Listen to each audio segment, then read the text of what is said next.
Ada yang aneh di sini. Sesuatu yang tidak masuk akal.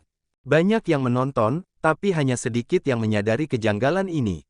Malam itu, timnas Indonesia tampil luar biasa melawan Arab Saudi. Tapi di balik semangat dan keringat para pemain, ada hal yang janggal.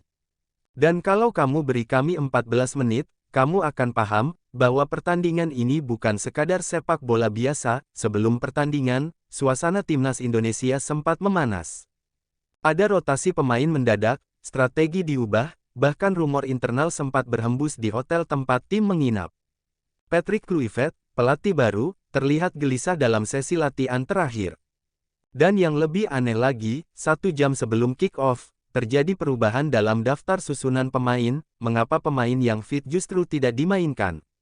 Dan kenapa strategi pressing tinggi yang biasa digunakan, tiba-tiba diganti dengan skema bertahan total? Menit-menit awal berjalan normal, sampai menit ke-17. Wasit asal Kuwait mulai membuat keputusan yang bikin banyak orang menggeleng kepala. Pelanggaran ringan untuk Indonesia, tapi dibiarkan. Sentuhan kecil dari pemain Indonesia, langsung dapat kartu.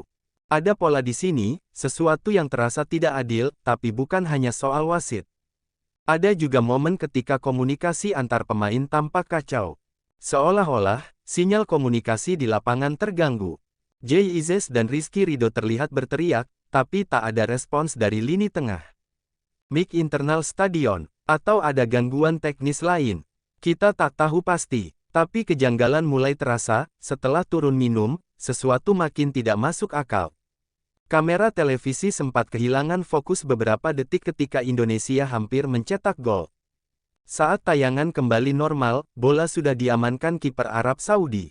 Replay tidak ditampilkan. Kejadian seperti ini tak biasa di level internasional. Beberapa kali pemain Arab Saudi terlihat seperti mengetahui arah operan kita.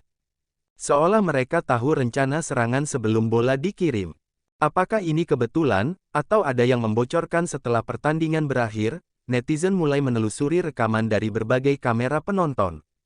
Ada satu video amatir dari tribun yang menunjukkan seorang staf asing di dekat bench Arab Saudi, dengan alat komunikasi di telinga. Banyak yang bertanya, siapa dia? Federasi menyebutnya, ofisial medis tambahan. Tapi, kenapa dia terus menatap bench Indonesia setiap kali Kluivert memberi instruksi?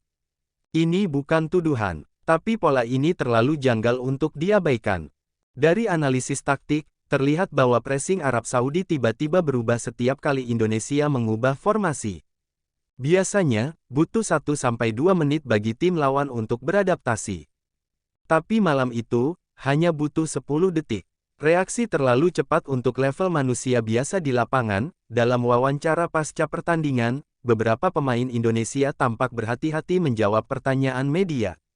Mark Klok hanya berkata, kami sudah bermain maksimal, tapi ada hal-hal di luar kendali kami. Pernyataan itu membuat banyak orang bertanya-tanya. Apa maksud hal-hal di luar kendali?